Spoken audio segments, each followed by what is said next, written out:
গ্রামে ঘুরতে বের হলে অবশ্য সুন্দর সুন্দর দৃশ্য দেখা যায়। তার ভিতরে আজকে নতুন একটা দৃশ্য আমার চোখে পড়লো, যেটা হলো গ্রামের মাছ ধরার পদ্ধতি।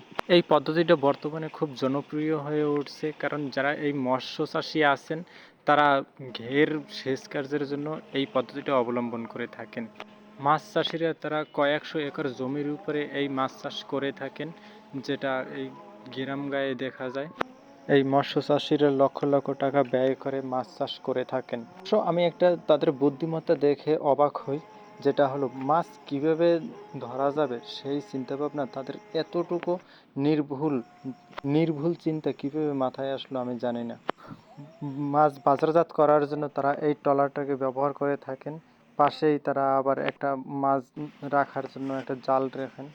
তবে এই মাছ চাষ করার ফলে রাস্তাটার অবস্থা খুবই বেহাল হয়ে পড়ছে দিন দিন, যা তাদের মাথায় এখনো আসেনি।